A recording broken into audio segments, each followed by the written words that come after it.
Loud and Quiet presents Midnight Chats.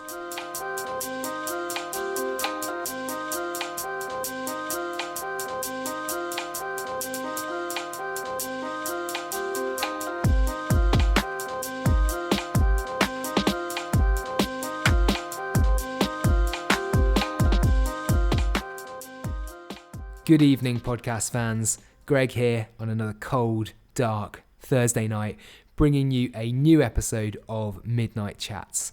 Thanks for joining me wherever you're listening to this, and cheers to Stuart, who brought you the last two episodes back to back. That was Baxter Jewelry and Charlie XCX. Dig those out if you haven't already. We definitely bring you a variety of stories and guests on this podcast of ours. Tonight's guest may not have spent 2018 touring stadiums around the world with Taylor Swift like Charlie XCX had, but I hope that you're going to enjoy this conversation all the same. On the podcast this evening is Damian Abraham, best known as frontman with Toronto hardcore punk band Fucked Up. If you're listening to this thinking, I don't know who that is, you are in for a treat. They are the kind of band that you could spend hours not only Googling, but more importantly, days listening to. Such is the amount of material that they've released over the years. But if I was going to give you one tip, maybe start by YouTubing their performance of Baiting the Public on MTV Live in 2007, or Twice Born a year later, also for MTV. That will put you firmly in the picture about who Fucked Up are. Personally, I met Damian and the band for the first time a decade ago. I was just starting out as a music writer, and the weekend that I spent with them involved lots of blood and Pepsi and a giant cardboard Trojan horse, and it's still one of the most memorable commissions that I've ever done all these years later. But a lot has happened since then, not least that Fucked Up became kind of a big deal. As unlikely as it seemed, they went on to share stages with the likes of Foo Fighters and Arcade Fire and toured the world multiple times. I should probably say that they released their latest album, Dose Your Dreams, in October of this year. Do check it out. It's extraordinary stuff. That's not Damian's only pursuit though. The last few years, from the office in his house back home in Canada, he's been making his very successful podcast series, Turned Out a Punk. Just today, in fact, I finished listening to the recent one he did with Cedric Bixler from At the Drive-In. I should probably be telling you to subscribe to Midnight Chats at this point in my introduction, but do go and check out Turned Out a Punk because it's an excellent series, and you don't have to be a punk fan, in fact, to appreciate the guests and the connections that he explores on that. Damian's a one-off though, a real self-confessed nerd, and one of the few people I've met who, if he went on Mastermind, could basically take his pick when it came to specialist subjects, be it punk music, wrestling, or the current international political debate surrounding the legalization of marijuana, all of which you're about to hear us go into on this podcast. Anyway, back in August, Fucked Up had a fleeting trip to London to play at Visions Festival. Damian was due to come to Loud and Quiet's offices to record this, but very graciously offered to relocate to his hotel room nearby when a guy with a pneumatic drill started digging up the concrete car park outside our window. Poor Damian had literally just stepped off an overnight flight. He hadn't even had a moment to unpack his suitcase, but he is a pro and he is a gentleman, even offering me some of his pot noodle, which incidentally, and I do feel bad about this, went cold by the time we'd finished this podcast, so I probably owe him lunch at some point. Before I leave you with that though, this is the penultimate episode of this series of Midnight Chats. I'll leave Stuart with you next week to wrap it up. After that, we'll disappear for a little while, but we will bring you some more episodes. From me personally though, I've loved chatting to everyone from Interpol to Anna Kelvey to John Grant for this series. I hope you've enjoyed listening. Like we always say, if you do want to do us a favour, it's subscribe, comment, share, and more basically just tell your mates if you do like Midnight Chats. But let's crack on. This is episode 62. This one is with Damian from Fucked Up. Enjoy.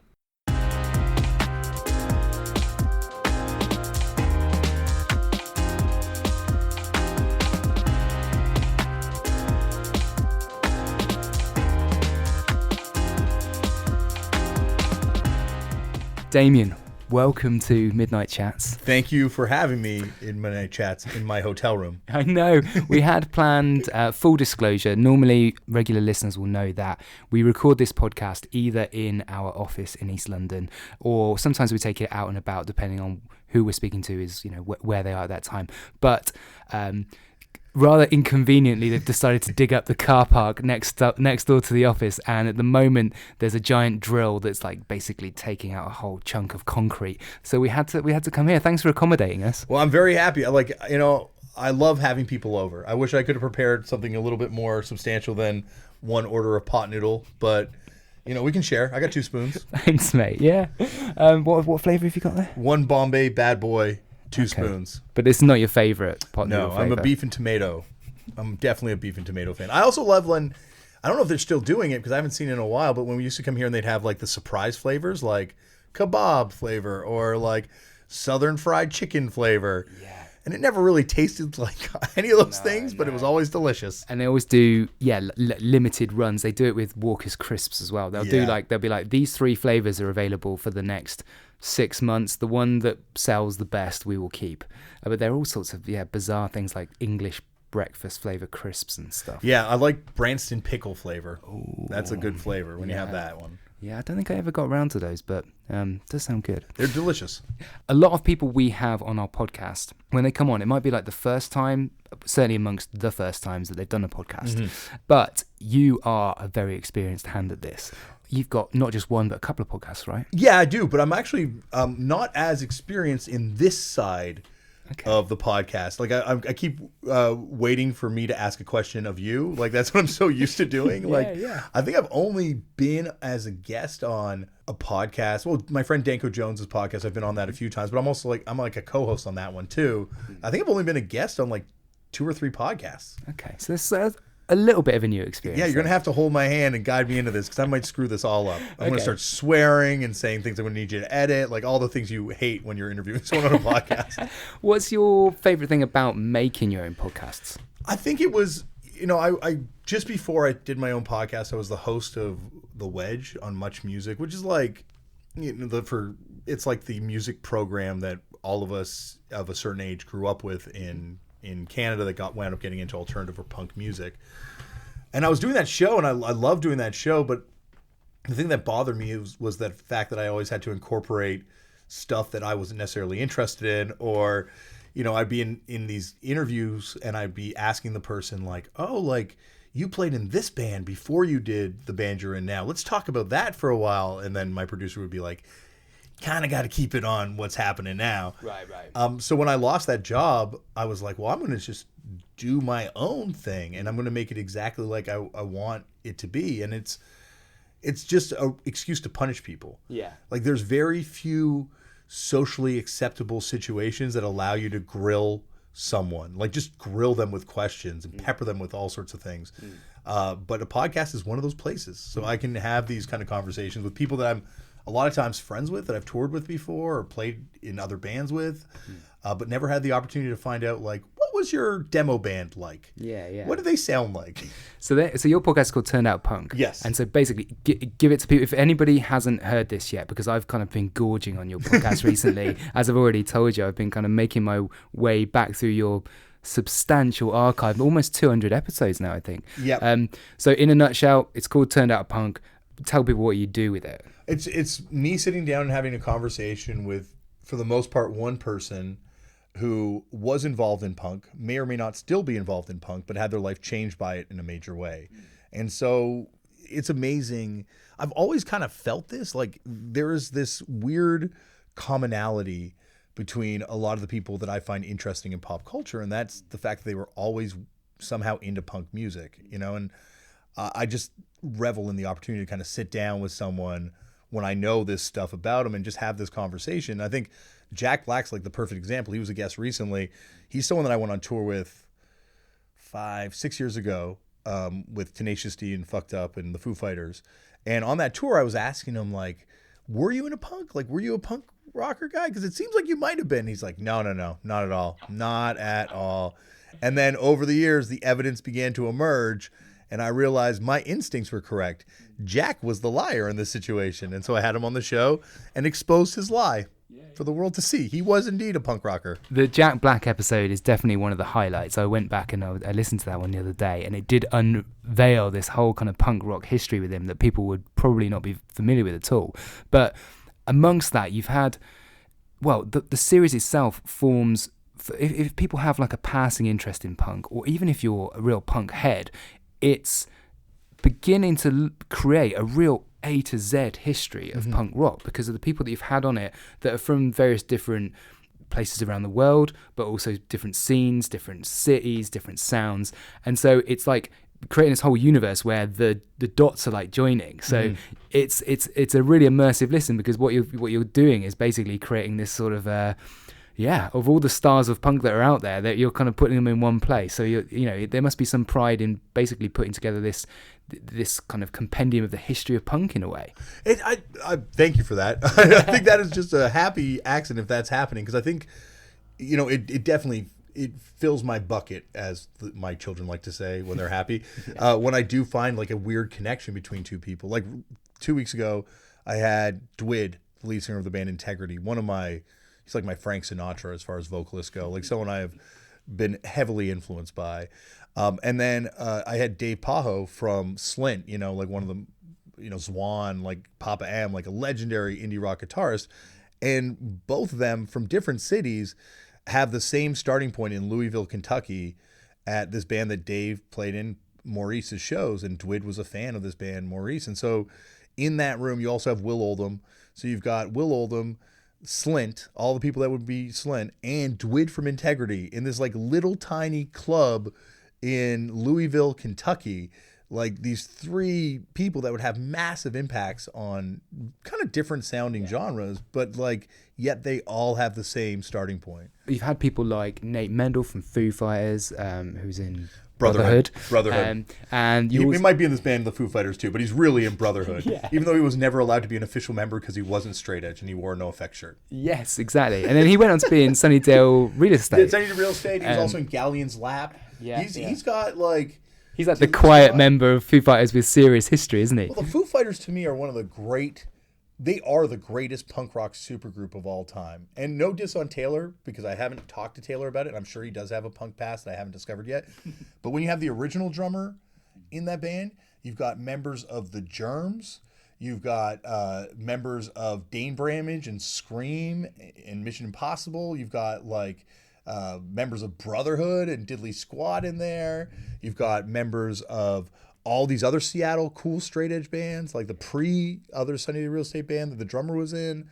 It's like, wow, they put together like the greatest punk band ever without even realizing it. And unfortunately, well, not unfortunately, they've done incredibly well for themselves, so I don't think they have any regrets.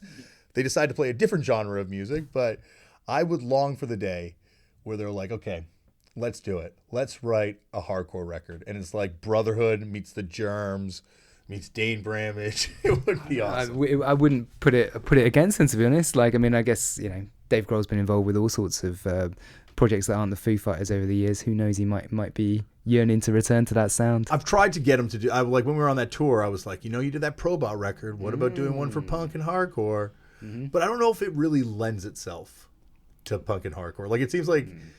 You know, punk is almost about thumbing your nose at someone doing that. Yeah, true. Whereas metal, I think, more embraces it. Yeah. Is there anybody that you've yet to have on the podcast that you are dying to have? Do you have like almost like a bucket list of people that you really want on? Who's on it?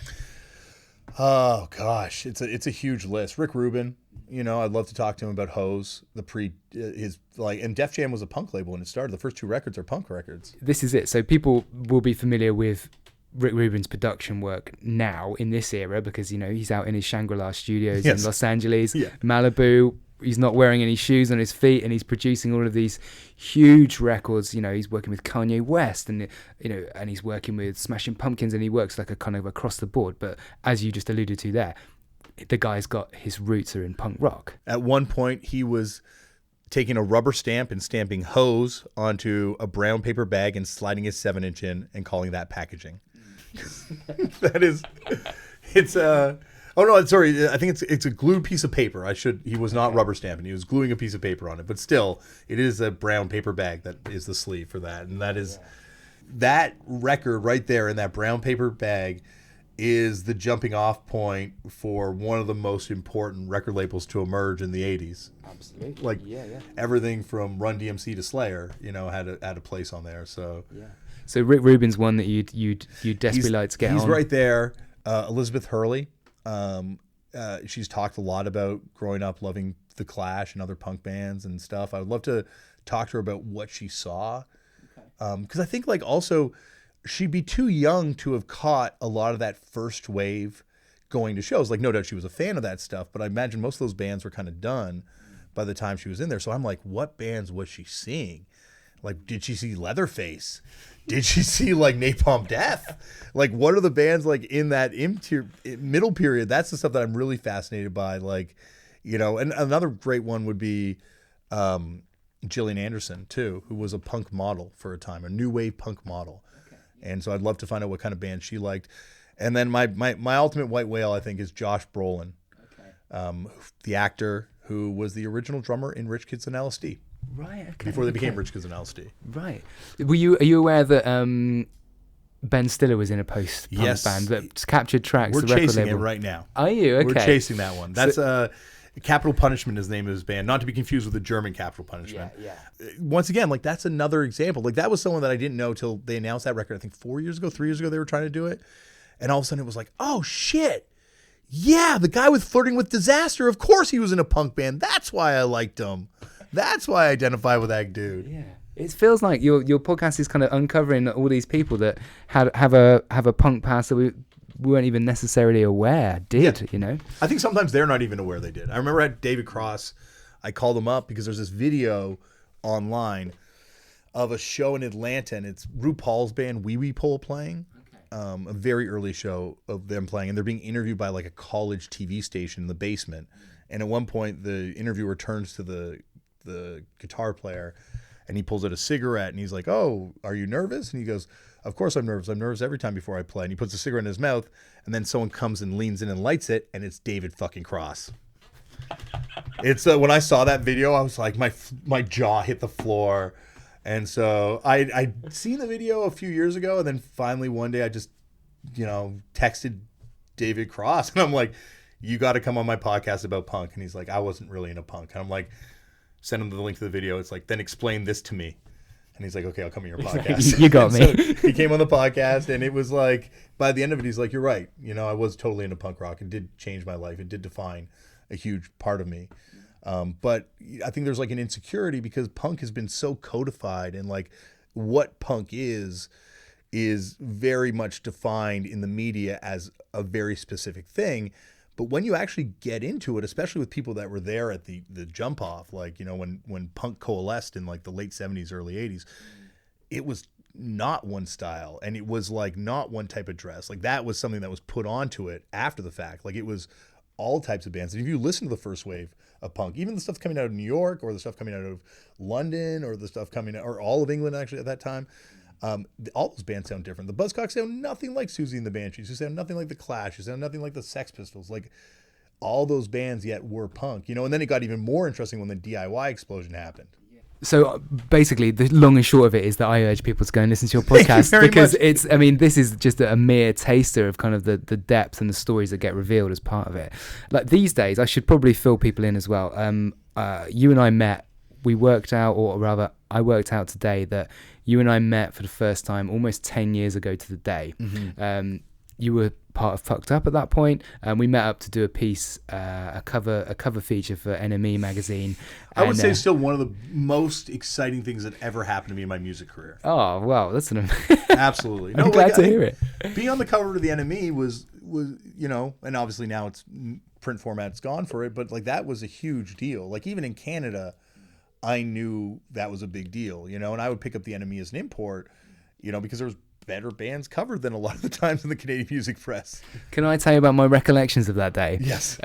So it was a bank holiday Monday in the UK, which means people were kind of off work and the place was quiet. I travelled up to Bradford because you were playing a kind of infamous club in Bradford. The legendary that night. 1 in 12 club. That's it. I was sent off to meet this mysterious band called Fucked Up, because at this point, there was no Facebook, there was no Twitter really. A decade ago, it was all whispers and rumors and all this kind of stuff was the information that we were getting about the band. So I was really excited to meet you all, and I met up with you guys, and each member of the band told me a completely different story about how the band formed. Yeah. Told me that you all hated each other and you didn't know why you were there, and it was like this. It was a journalist's absolute dream, because I remember coming away with sort of hours worth of interviews and also just this sort of jigsaw of a story to tell.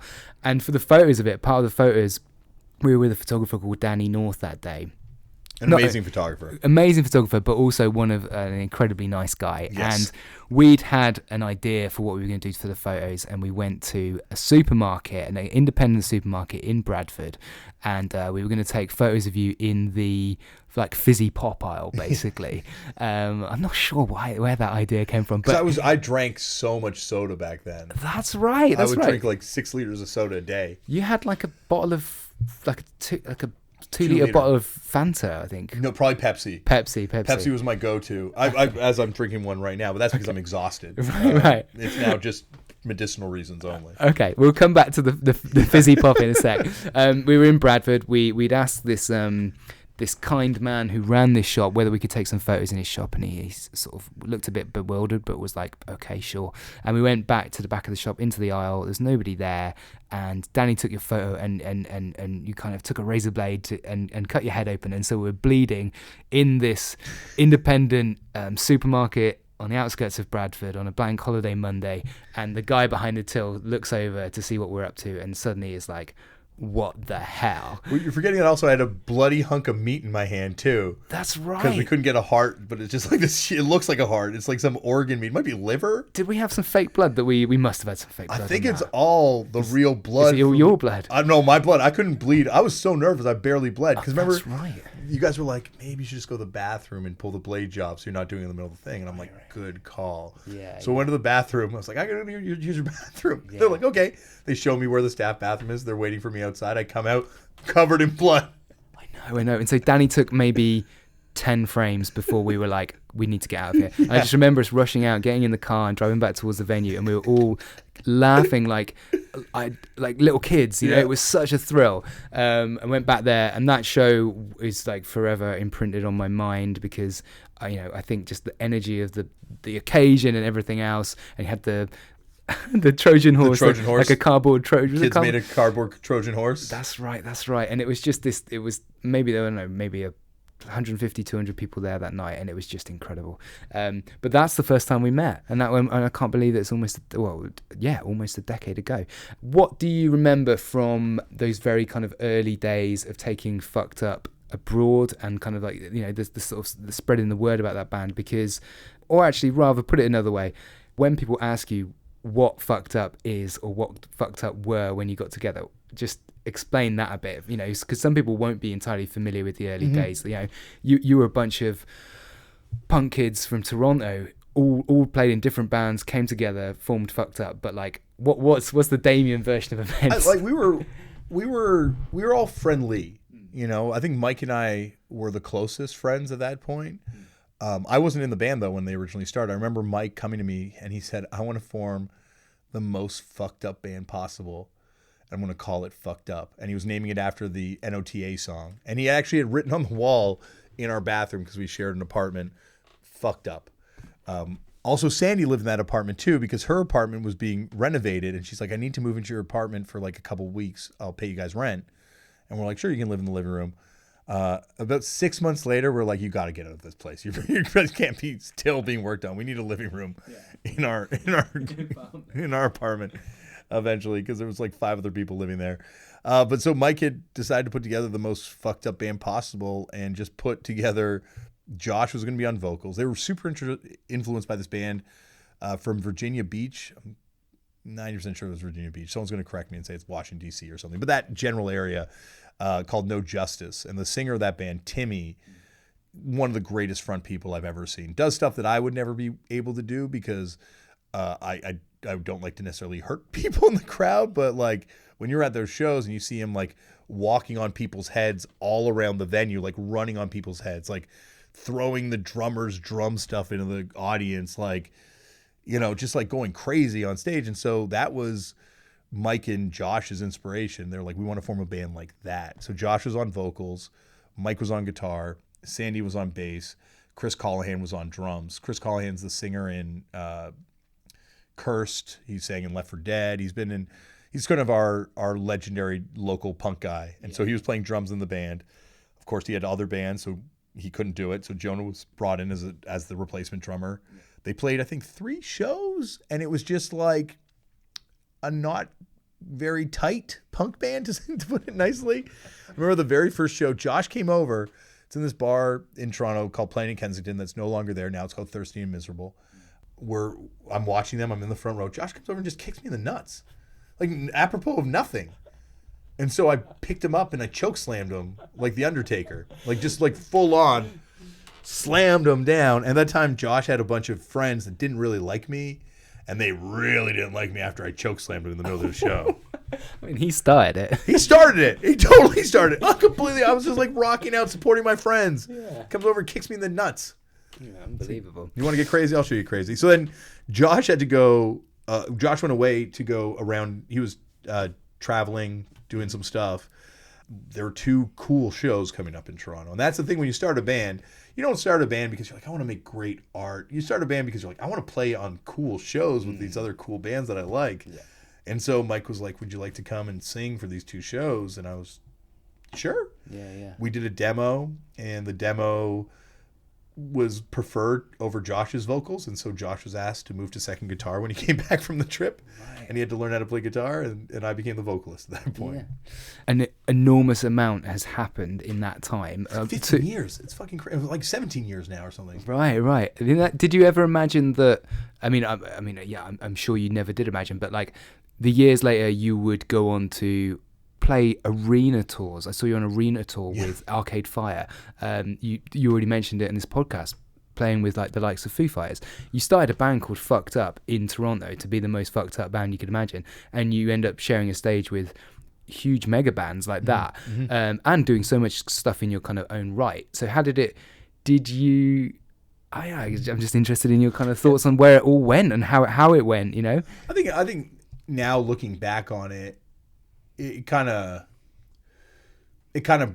broke me mentally, I think, a little bit, because I knew it was very defined what Fucked Up was. Maybe not in the very, very beginning, but like once we started getting going and once we started putting out the 7 inches, it's like, okay, we know what we are. And we had this plan that was going to end. We were going to put out the first LP. It was going to be called Crusades, and there was going to be one called Cascades, and they were going to be built around the same riff. This is Mike's idea. I'm not taking credit for these ideas. And it was going to be built around the same riff, and then we were going to put out a 7-inch called Back to the Womb, and that was going to be the end of the band. And we were kind of going towards this plan, you know, and it was going really well. Like, people liked the band, which was amazing. Like, having someone sing along to words that you wrote is the most gratifying feeling you can have as a fan, I think, of punk and hardcore music, because so much of the live experience is based on sort of the sharing of the mic, and so to have someone kind of yell your words back in your face is just incredible. So I was like, mission accomplished. This is what I wanted to do. We got it. We got strangers that I don't know singing along to our songs. We're good. And then we met the guys from Jade Tree opening for Hardskin in Philadelphia. The guys from Jade Tree came over, and I started talking to Darren, and he was like, I think, I like your band. Would you guys want to sign to Jade Tree? And all of a sudden it was, well, that's not according to the plan. So what are we going to do? So we kind of sat down and came up with a new plan, which is like, let's just do whatever makes our lives more interesting for a while. And that theme has just continued. You've managed to, I mean, you mentioned that that success kind of had an impact, on your kind of mental health. Is that just because you never imagined your life being taken in that direction, or was it dealing with the the scale of it, the intensity of it, the lifestyle of it, all of those things mixed together? I think it's all those things. I have an anxiety disorder. I've had it my whole life. I recognize that now, and I really started getting treated for it in my early 20s, which is kind of around the time Fucked Up started getting going. So I think I didn't really come to terms with how my life was impacted by my thought process, my anxiety, until fairly recently. So a lot of times the situations that you're thrust in are the worst possible situations to deal with when you have an anxiety disorder, and so I think it was the travel got to me, just like the loss of control, we went from being in a band where every city we went to, I'm like, oh, here's my group of friends. I'm going to stay at this friend's house tonight and we're going to all hang out and have fun. And I'm just going to travel around the world, basically having slumber parties at friends' houses. And then all of a sudden it became like, no, now it's kind of a job. And you need to be at the arena at 3 a.m. 3 p.m. Whatever. We never showed up for one of those Arcade Fire shows on time. We were late for every single night of the tour. I'm just imagining Wynn's just tapping his watch, being like, we brought these guys on tour and they can't even turn up on time. Well, the thing was, it was routed for a bus and we're in a van, trying to catch up. Go keep up. Around Europe. Yeah, and it's also one of the coldest winters on record in Europe, too. And we're we were late. We were load onto the stage in front of the full packed stadium. We're wheeling our amps out to the games. Hi guys. Hi guys. Give us 1 second. We're gonna start playing. It's still playing a a basement show, but in front of 20,000 people, 30,000 people. But I think it was that. It was it was a lot of stuff. It was not being the cool punk band. All I wanted to do was be in the cool punk band. That was the dream. And then when I was in the cool punk band, it's all right, let's do it. And I have really enjoyed every experience that's come to my band since, and I still enjoy them. But at the same time, it wasn't what I had prepared for. So when it stopped being what I had prepared for or what I had envisioned, that's when it became well, what is it? Where are we at? And I think that NME cover day was a very interesting day, because that was it was the fucked up that we were becoming kind of colliding head on with the fucked up that we were. It was just once again, it's all in my head. I realize that now, how much of that was in my head. But yeah, I think, and it changed at the last record. The last record is what really broke me. Glass Boys, I think after Glass Boys, I was just you know what, we gotta you gotta sit down and rethink this. Was that just you wanted to take a break, or you needed some time away from it, or you needed to be thinking about other things? You needed to organize your mind a bit differently, or? I wrote Glass Boys to be the last fucked up record that I'd write. I wrote the songs that I wrote on there were all these things that I'd been kind of wrestling with for the last or the preceding sort of 10 years. And I just kind of laid them out there on that record. And I was well, I've said it. I'm done now. And then so after that record, when Mike came to me and he's let's do a new record, I went down, I tried to write and I just couldn't write. I just was not in that space. I really do feel Glass Boys was my that's where I've said what I wanted to say. And I wrote some songs for it. And there's a couple songs on B-sides that I ended up writing after the fact. But the stuff that I was writing, I wasn't happy with. So I was I'm sorry, Mike. I don't think I can do this right now. I was also working on a TV show, so I was away a lot at the time. So I came back one day from one of these shoots, and Mike's I finished the record. I've written all the songs, all the lyrics. And I was well, how's this going to go? And I went in there, and it was a completely different experience than any other fucked up recording I'd ever had, where, once again, I'd be in my anxiety. I'd be arguing with Mike over song placements, over who gets to write which songs, all sorts of things. And this time I kind of just went in and I'm let's just ride this wave and see how it turns out. And so I didn't argue with Mike on just about anything. That is unique for Fucked Up, because very unique. Even in the times that we've seen each other over the years, the band has always been very refreshingly honest, in the sense that you would always admit that there are certainly times where you basically can't stand the sight of each other, where things, that tension does build because you are always living in each other's pockets when you're on the road, for example. And when you did that for such an intense period of time, things get difficult, I'm sure. But you always admitted to that. It was never like you kind of tried to cover up those cracks, if you like. It was an admission that they were sort of part of what it was that you did. Is that fair to say? Yeah, absolutely. Yeah, and I think we, and like, and then it became almost like a marketing thing. I was like, oh, they don't get along as a band. I know they're just saying that, but it's true. Like, I think we are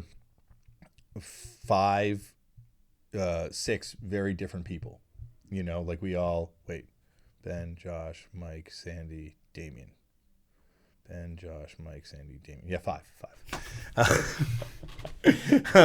But it is, Jonah. I forgot Jonah. 6. Poor Jonah. You always forget Jonah, the nicest member. So, hang on, we're here in the UK to play a show, and there's 5 of us. Where's the drummer? Well, that's why they got those drum machines. Big Black told us how to do it. I feel like that should be part of a kind of like a punk, satire documentary where he left the drummer at the service station and driven onto the gig. It's like, we're missing somebody here. Who is it? It's the drummer. They left me at a truck stop one time in Germany. Did they? Yep. I watched them drive off. I was so pissed. I'm like, you motherfuckers. I was chasing them down the street, and then I just gave up. And I'm like, well, what am I going to do? It's before... No, cell phones existed, obviously, but it was before I had a cell phone. So I'm like, well, I'm trapped in this random German town with nothing. So what happened then? They eventually realized that I wasn't in the van and turned back and came get me. But it was a good 5 minutes. You're like, guys, how did you not notice I was in the van? Come on. Yeah, they're like, man, it's so quiet all of a sudden. Oh, I want to talk about a couple of your other great loves, because we've already talked about the podcast that you make. We talked about the band, obviously. You and I have spoken before. I've been fortunate enough to have an insight into your everyday at home. You live in a family home in Toronto with your wife and your 3 children. You've collected an absolutely enormous amount of memorabilia and records and incredibly cool stuff over the years. But you've got a vinyl record collection of almost 10,000, you were telling me. So like all of your passions exist there at home. But there's a couple of things now that alongside the music you're really passionate about, one of which is wrestling. Yes. Tell me a little bit about that. Like, you got to treat me as a complete wrestling novice. Like, I know very little about it. So what was it that first attracted you to the theatre of wrestling, and what brought you into your interest in that? I think and I would say this just about like almost everyone else in the world, because this is truly something that happens globally with professional wrestling. As a young person, I was taken to it. And I think it's a lot of young people see it, like whatever type of wrestling you're exposed to. And it's exciting, it's like people fighting, but they're not fighting like when people really fight, where it's just sort of upsetting and violent. Like, they're fighting in a spectacular, entertaining way. And they're doing these amazing moves, and there's bright costumes and these sort of eccentric, larger than life characters. Like, you're seeing real life superheroes. And as a young person, you want to believe in superheroes. So you're seeing like physical, real people that perform like superheroes. Like, you see Rey Mysterio in the ring, he looks like a superhero. Obviously, we've both got experience of speaking to, working with, getting familiar with musicians and artists, people that work in that area. Is it similar? Like, how different is it that when you meet, sometimes I meet people that are in bands, they've have a quite clearly defined persona, one that's on stage and one that's off stage. Is that the same for wrestling? Or is it different? It's different. Like, wrestling is like, it's very similar. Like, the lifestyle and the world. Like, and that's the thing, as I got more and more into punk and more into music, as I got older, I started leaving wrestling behind, being like, well, it's not conducive with what I'm into now. But as I kind of got, more aware of it, I realized, no, all these guys are punk rockers too. All these people kind of come from the same sort of backgrounds. Not all of them, but a lot of them, especially the newer generation of people. And I started seeing like how similar their world of traveling, especially on the indie circuit, is to the world of an indie band. Like, you're traveling from city to city, staying at people's houses, really connecting with your fans. Like, your fans are not a huge number of them, but the people that are coming, you connect to in a very direct way. But I think pro wrestling is like, punk rock is all about, no, you can do it too. Yeah, you in the crowd, get a guitar, be like us, come on stage, do it. And wrestling, it's like, it's a secret world, and they don't want you to come behind the curtain, So they're friendly, but like at the same time, like, you're a fan and they're a wrestler, and there's even like old wrestling lingo, like that you're a mark and they're a worker. And, marks don't hang out with workers and stuff like that. And it's changed because everything's kind of changed, but like you still meet wrestlers that don't have time for fans, like in a way that, you know, that's different than a musician, you know, like everyone has bad days and stuff like that, but there's certainly wrestlers that are, you know, very willing to keep you at an arm's length. And I think that's because it's kind of like magicians, you know, with their secrets. And it's also still kind of an outlaw sport. Like they're still trying to trick the audience into thinking what's happening in the ring is different than what is actually happening in the ring. You know, it's never, I would never use the word fake to describe it because it's very real. No matter what they do to each other, they are getting hurt. Like having now taken a couple of these bumps, even the most minor thing in the ring can really fucking hurt. Yeah. I mean, you mentioned it already. You've made TV series about wrestling. Yeah. You know, you've been involved in podcasts and stuff before in wrestling. Is that right? I've been on a couple wrestling podcasts, and then I did I started making cannabis documentaries for Vice about 5 years ago, and the whole time I was like, "There's this deathmatch wrestling tournament that happens in Delaware, and deathmatch wrestling is the most maligned, misunderstood subgenre of wrestling. Like, you know, I guess you could liken it to like rock music, classic rock, and then over here you've got like grindcore or something that like the classic rock guys would be like, why would you ever want to hear that noise? You know, and a lot of the, you know, mainstream pro wrestlers like, why would you ever want to be involved in that garbage wrestling? But what it is, it's pro wrestling, so it's still people working together in the ring to kind of trick the audience into thinking what they're seeing is different than what they're actually seeing. But they actually use weapons on each other, and you can't, you know, trick the audience with a weapon. You have to kind of use the weapon. Like, so you're not going to kill the person with the weapon, like I'm sure you could, but you are going to make them bleed and probably need stitches. So it's weapons like barbed wire, light bulb tubes, fire, thumbtacks, a lot of thumbtacks, Kenzon, which is used for flower arrangements. And this wrestler, Jeff Cannonball, straight edge vegan, hardcore kid, had one hammered into his head, and it took like 8 people to take it out afterwards. So I knew I wanted to make a documentary about this thing, and Vice was like, I don't think anyone's going to care about wrestling. So I tried for 4 years, and then finally they were like, okay, here's a little bit of money. Go make your show. Right. Go make this movie. So I made the movie with this director, Shawnee Cohen, amazing director. Came back and it did really well, and then they were like, okay, what would a TV show look like? Right. So we started working on the TV show. So of the way you just described it there makes me understand it a bit more now. It isn't hugely miles away from comparisons to rock music or punk rock music, in the sense that there's like this kind of one overriding name that it's given, wrestling, punk rock or whatever, but then you have all your kind of like subgenres and your different communities that exist in different places, and they're all a different twist, a different spin on it. And obviously you've got your characters that have been involved in it from over the years, so you've got your legends and you've got your emerging newcomers and all that kind of stuff. The storylines aren't all that different, are they, from anything else? No. And I think it's actually the storylines that happen outside of wrestling are probably more relevant now than they've ever been. Like, you look at America, the President of the United States is in the WWE Hall of Fame. Yes, and I saw today that Kane, who might be a name people recognize from wrestling fame. If you don't remember Kane, just think of him as The Undertaker's brother. That's right. He's just become mayor of Tennessee, is that right? Mayor of Knoxville. No, mayor of Knoxville, okay. So... And that's happened before. Onita in Japan, he was in the Diet. Antonio Inoki was in politics over there. There's certainly in all over the world, there's been wrestlers that have kind of crossed over. And I think it's because in wrestling, there's this term called kayfabe.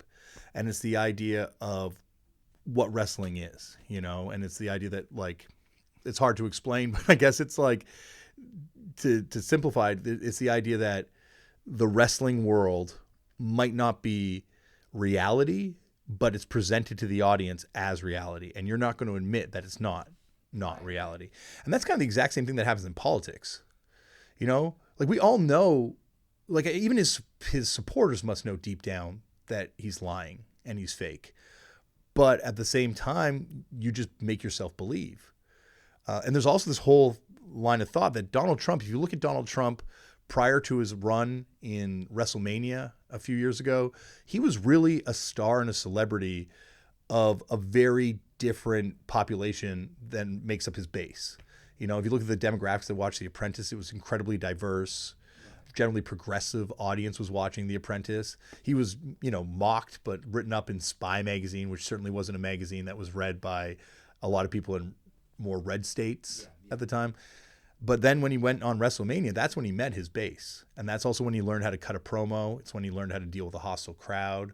It's when he learned. And, you know, I talked to friends that were writing for WWE back then and working with him when he was there. And they were saying he was quiet, very respectful, and just listening. Interesting. So he kind of schooled himself in some of those skills that he's gone on to use to become president. Absolutely. And it's amazing how with wrestling, like, it goes further too. Like, if you think about the WWE, which is WWF, which is where we all kind of in, you know, America, It's England, the major Canada, in, isn't it? Yeah. It's the thing. It's the McDonald's. Yeah. You know, but like McDonald's, they make one style of food. However, wrestling is, you know, not always McDonald's. There's all different types of hamburgers out there. There's burgers that are made with tofu. There's burgers that are made with chicken. There's all different types of hamburgers out there. And I think that's the thing is, like, when you go out there and you realize, oh, there's all these different types of hamburgers. And like kind of just corporations do, they take over, you know, like, so like Starbucks does this with coffee. WWE has done it with wrestling. So it's not coffee anymore, it's Starbucks, you know, and it's not wrestling anymore, it's WWE. And one of the side effects of doing that, or probably actually not even a side effect, one of the sort of main components in making that happen is to wipe out traditional forms of wrestling that exist. Like, you see it in the UK in the 80s when the WWE came over and they ran Wembley and they had that huge show and wrestling became very popular here. It annihilated World of Sport. It annihilated British wrestling, which had been something that had a huge tradition that goes back centuries, decades at least. And now it's finally coming back again. But, like, once again, it's amazing how much it kind of, I don't know, it mirrors the reality of the real world when you look at wrestling. Yeah, certainly does when you kind of think of it, like, yeah, in those terms now, and just the very real consequences of, you know, Donald Trump going from that to being in the White House.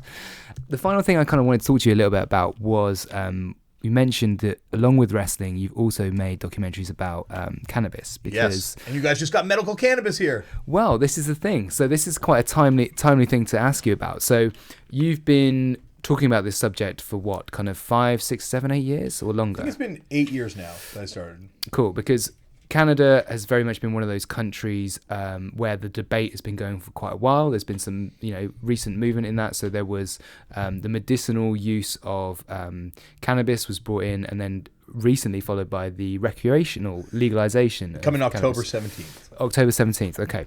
So talk to me a little bit about the journey that and the debate that's been had around that in Canada, and then I'm interested to know what you think the kind of positive consequences of that has been so far, and why, you know, presumably you're kind of all for it, and you know why you think it would be a good thing for the UK to do. This is definitely an area that I'm obsessed with as well, so I can ramble forever for it. Well, but I think I'm not in favor of legalization as it's being presented right now. Okay. If you look at some of the regulations that are coming out about how cannabis is going to be handled under legalization, there's some really frightening things in there. You can't be stoned in public. Right. Like, public drunkenness is a crime. Public high intoxication is going to be a crime, even though being high on cannabis is nothing like being drunk on alcohol, but they've now made this sort of equivalency. So they also have made it illegal and punishable up to 14 years in prison if you're caught with cannabis that's not government-approved cannabis, which they're making money on. Also, like, let's say if you gave a child a drink, if you gave your own child a beer, your teenage child in Canada, that's not a crime. If I gave my child's friend a beer, that would be a $500 fine. Right. If I gave my child cannabis, which I would never ever do, but if someone did give a child cannabis, it's 14 years in prison. Right. The police are going to still have all the same tools that they have under prohibition, criminalization, but they're also going to be able to generate a little bit of revenue off of this cannabis now. Right. But they're still going to be able to bust people at nauseam. Yeah. So is the most kind of simplified way of looking at it that, like, the medicinal ways that cannabis has been introduced in Canada, there have been positive consequences from that. We're obviously getting to the point where they're about to legalize it, but as you say, there's a huge more around that to kind of unravel to see if it's actually going to work. What's your kind of view generally on it? Our medical program actually was never that great in Canada. Okay. Like, America, because of the state sort of freedoms that they're given, they've developed a lot more evolved medical programs, especially Colorado, California, Washington State, prior to legalization. So they already had like little industries set up.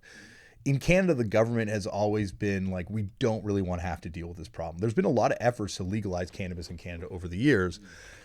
It's always kind of stalled out just before it happened. The medical program kind of just developed on its own. You know, the government made provisions to allow people to have access to medical cannabis. People then decided to start setting up dispensaries to sell medical cannabis because it was really hard to get into the government medical program. And they would sell to people that weren't in the program. They would sell to people that were referred to them. These dispensaries begat another wave of dispensaries, mainly in British Columbia and Vancouver, that were a little more lenient with how much checks they were doing into whether or not someone, you know, had doctor approval for medical cannabis. Right. And then there was another wave of dispensaries that kind of came after that, which was just giving cannabis to anyone over the age of 19 that brought an ID and was able to buy it. Those were all illegal, and the government has shut down all of them, or tried to shut down all of them, I should say, over the years. But they keep popping up. You know, even right now they keep popping up. Medical cannabis changed my life. Like, I'm a huge proponent for medical cannabis, you know, people having access to cannabis, period. I didn't get it through the medical program originally. My doctor actually refused to sign the medical form. Right. It was only when I started losing weight that she agreed to sign me in to the program. I lost 150 pounds since I started smoking weed. Right. And, you know, I don't think it's going to work like that for everybody. I don't think it's necessarily going to cure everyone's anxiety. It hasn't even cured my anxiety. It helps me treat it.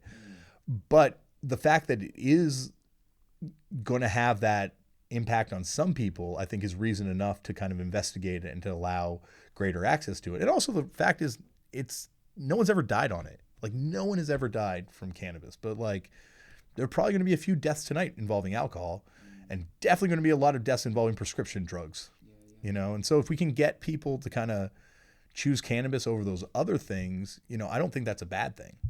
Like you pointed out, the UK it's a debate that's being held kind of right now, happened before the summer recess for Parliament around the introduction of, you know, medical cannabis, the usage of it. So as far as you're concerned, you've seen it work, you've experienced the benefits of that, and you think that's something that should definitely be encouraged? Yeah, I think so. Like, once again, it's not going to have the same effect on everybody. Yeah. But once again, like, there's tons of things that we have access to that I think are far more deadly. You know, I think there's certainly, you know, weapons, you know, not so much obviously in Canada and in the UK, but in America, you can get access to weapons fairly easily. Prescription drugs, you know, and the amount of time that it got my doctor to sign me over to medical cannabis, I was offered maybe 5 other prescriptions that I could have gone on instead. There, you know, soda, like the amount of sugar that I'm consuming in this soda pop right now, I'm sure is doing way less good for me than a joint would be doing right now. I definitely see I see cannabis as having a lot of benefits. I just think that one of the scary things that is kind of happening under legalization is, you know, there's a group of people that want to take cannabis away and take the revenue away from this other group of people. And like, certainly there are criminals in this other group of people, but there are also just people that love cannabis and have sacrificed their freedom to you know, be an advocate for this plant, or have sacrificed their lives in some cases. People have died for the fact that this plant is illegal, and to have this industry ripped away from them and then just given to the same rich white guys that own everything else in Canada, that I kind of find a bum out. Yeah. My final question, because I've got to go and let you play a show with Fucked Up. Gotta play. This is the first time in like... Oh, I guess we played the Subway not too long. We played a Subway show, but I was going to say it's the first time in like over a year. Oh, really? So this is like getting back into the saddle then, really? Yeah, we played a show on a Subway platform a few months ago. Okay. But yeah, like as far as a real show, this is our first real show in over a year. Amazing. How are you feeling about it?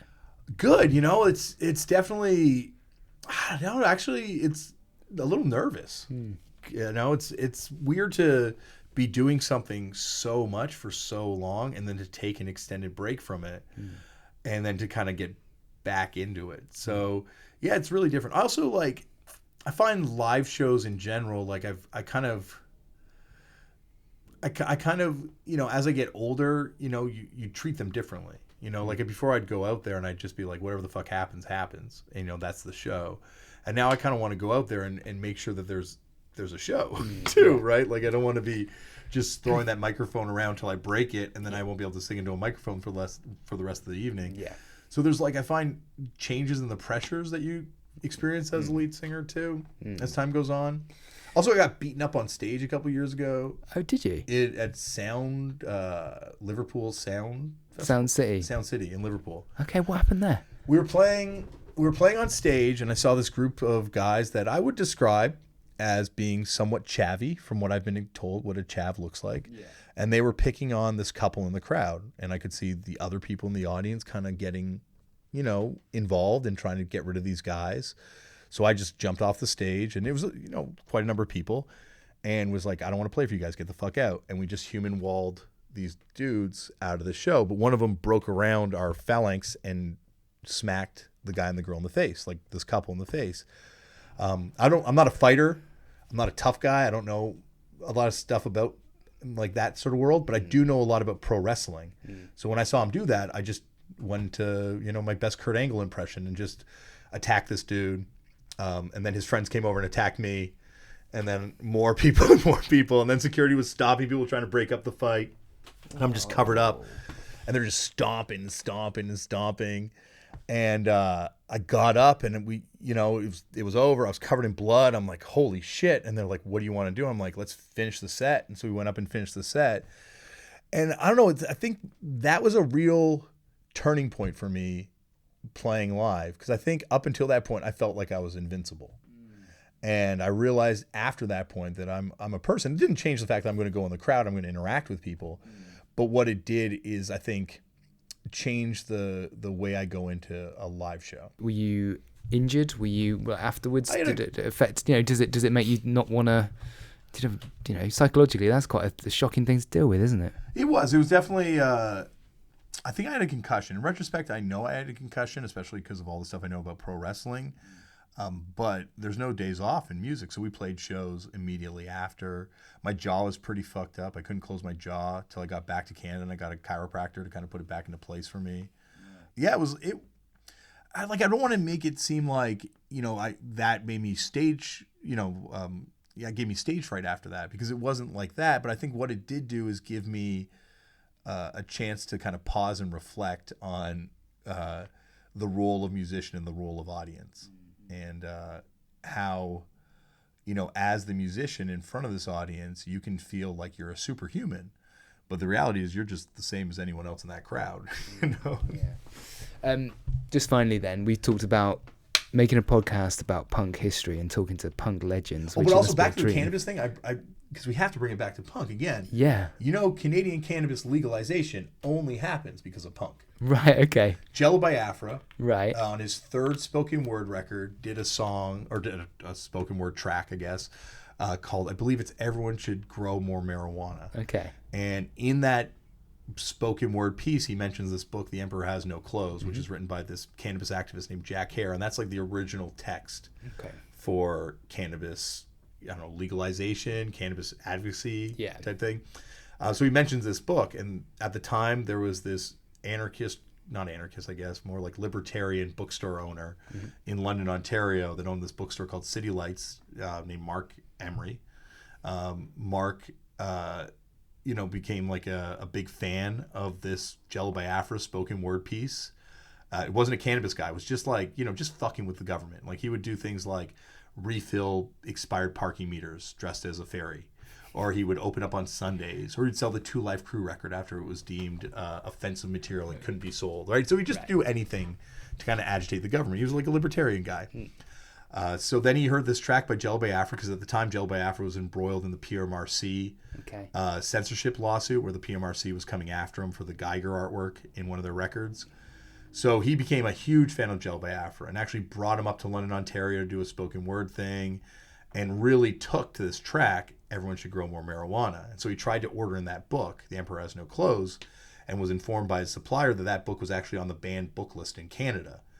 So he was like, well, here's my new cause. Yeah. So he smuggled in that book and also smuggled in High Times magazine, which was also illegal in Canada at the time, and was selling those, and they sold like hotcakes. So then he started bringing in all these advocates and activists and got them to start doing lectures and basically radicalized himself. Okay. And then he ultimately moves to BC and opens the first seed bank in British Columbia, selling seeds to America. Eventually he got arrested by the American government for selling 1 million seeds. They charged him for a pound of marijuana for every seed he sold. So they charged him with 1 million pounds of marijuana.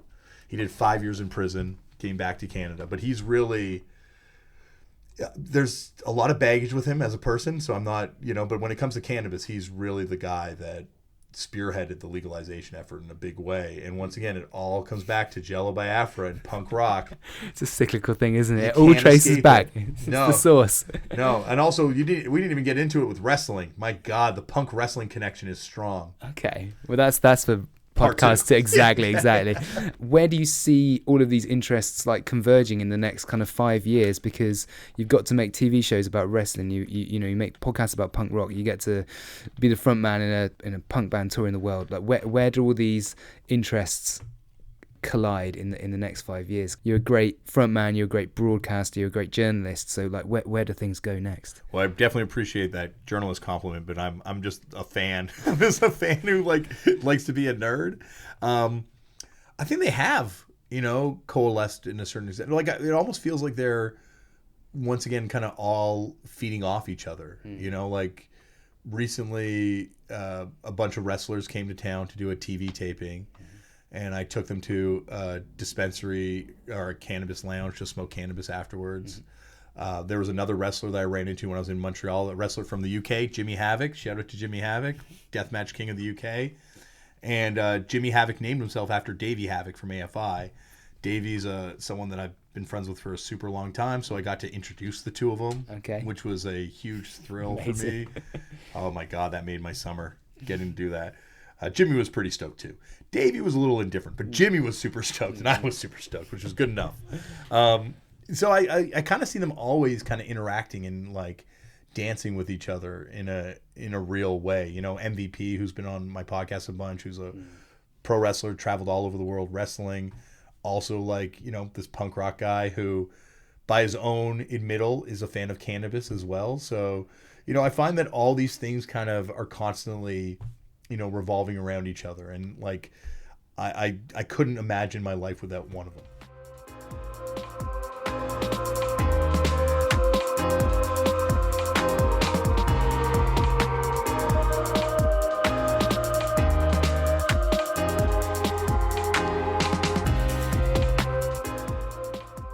Midnight Chats is a loud and quiet podcast. Production by Emma Snook. Music courtesy of Gold Panda. Search Midnight Chats on iTunes for more episodes and to subscribe. For more information, visit loudandquiet.com.